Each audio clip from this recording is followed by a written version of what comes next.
My name is Don K. Preston. I am the president of Preterism Research Institute of Ardmore, Oklahoma. Okay, well, we are looking at the fact that Paul said, speaking of the resurrection of the dead ones, and he said the body, singular, of the dead ones, plural, was sown in dishonor, raised in honor. And we're looking at those terms in regard to the charge that preterists are Gnostics, because we deny the raising of a biological, physical body out of the ground. And I want to say this, and I want to say this just as kindly as possible. There is absolutely no excuse whatsoever to make the charge that preterists are Gnostics. That charge is a false charge without any merit whatsoever. Okay, now, but someone will call attention to the fact, well, are you denying that Paul uses this phraseology and the concept of a vile or a dishonorable body versus a body of glory? Well, obviously, I am not. The question, of course, is, number one, the identity of the body. Is Paul even talking about the human body? And if he is, that certainly raises the question of dishonor. And what did Paul mean by the body being a body of dishonor? Or if he was speaking of a corporate body, all of a sudden, new vistas open up that we will be discussing at a later time. Okay? But for now, the objection has been lodged. And to say, well, if you're denying that man has a body of dishonor, then what are you going to do with the incarnation? Paul in Philippians chapter 2 says Christ was in the form of God, and he did not count it robbery to be counted equal with God, but he humbled himself and made himself obedient to death, even the death of the cross, and was found in fashion as a man, and a form of a man in the fashion of a servant. Now, if that's not humiliation, I don't know what is, the objection goes. And my response to that is absolutely, totally, perfectly correct. But is Paul saying that when Christ was incarnate, that his body was intrinsically vile or dishonorable? What we have to see when Paul spoke of Christ humbling himself, and when it says he was made a little lower than the angels, Hebrews chapter 2, for instance, and other passages as well, he is giving us a comparative statement. Compared to being in the form of God, taking the form of man truly was a body of humiliation. Not because flesh is evil, but because it contrasts to the glory that he once had. Now, this is absolutely critical. When we speak of the glory that Christ had, what does that mean? Well, look at the text again. Who being in the form of God did not think it robbery to be counted equal with God. Equal with God. But he humbled himself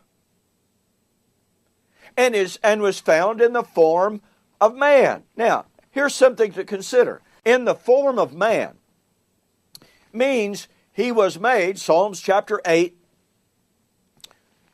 a little lower than the angels.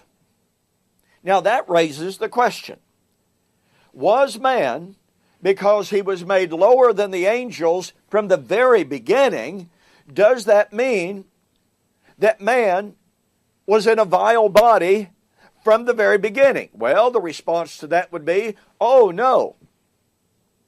Man was made a little lower than the angels, but due to sin, his body was corrupted.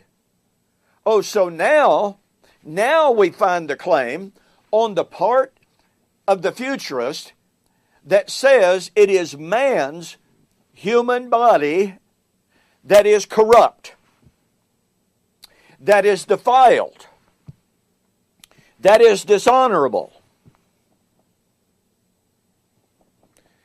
Houston, we have a problem.